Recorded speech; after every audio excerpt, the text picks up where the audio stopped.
mà cú này mình sao mấy nơi trong cam thì mà phai năng có ao này mà ní cái là con nam chiêu nó còn rất co thôi là co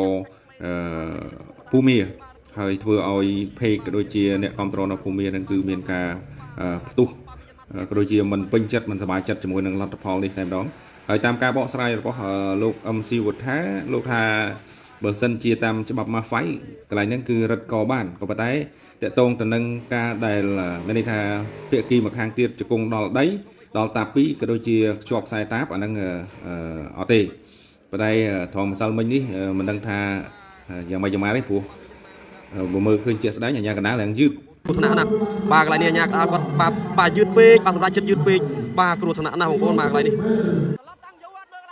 ចំណុចនេះគឺបើតាមច្បាប់របស់ម៉ាហ្វៃមានន័យថាយើងអាច claim បានប៉ុន្តែពេលដែលជង្គង់បើជង្គង់កន្លងកមកខាងទៀតគឺធ្លាក់ដល់តា2ហើយគឺត្រូវតែបំបីចេញឬមួយក៏ដៃជាប់ពួរហ្នឹងគឺត្រូវតែបំបីចេញហើយ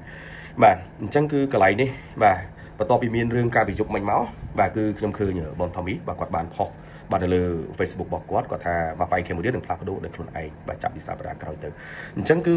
អាចនឹងបាទរឿងនេះគឺអាចនឹងធ្វើការផ្លាស់ប្ដូរបាទគេហៅថាអញ្ញាកណ្ដាលរបស់ម៉ាហ្វៃ Cambodia បាទមានន័យថាអាចនឹងយកអញ្ញាកណ្ដាលបាទអន្តរជាតិឬមួយក៏គេហៅថាអញ្ញាកណ្ដាល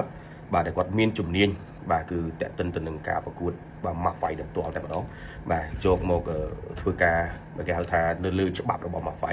បាទខ្ញុំគ្រាន់តែស្មានទៅលើបាទចំណុចដែលគាត់បានបញ្ជាក់បាទនៅលើ Facebook របស់គាត់កាលពីជុំមិញនេះទេបាទអញ្ចឹងចាំមើលបងប្អូនយើងចាំមើលបន្តទៀតថាតើមានការផ្លាស់ប្ដូរអ្វីខ្លះបាទសម្រាប់ម៉ាហ្វៃ Cambodia បាទនៅសប្តាហ៍ក្រោយបាទលោកអញ្ញាកដាលបាទឬមួយក៏បើមានការកែតម្រង់ថ្មីបាទចាំម៉េចបាទចំពោះ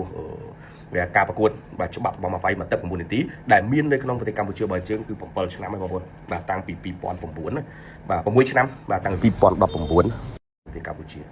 បាទអញ្ចឹងចាំមើលការផ្លាស់ប្ដូរបាទជាបន្តទៀតជាមួយនឹងសម្ពាធម៉ាហ្វៃ Cambodia អរគុណវីហូបជាផលិតផលបំពន់សុខភាពសម្លាក់សរសៃអាស៊ីតវីហូបហើយជា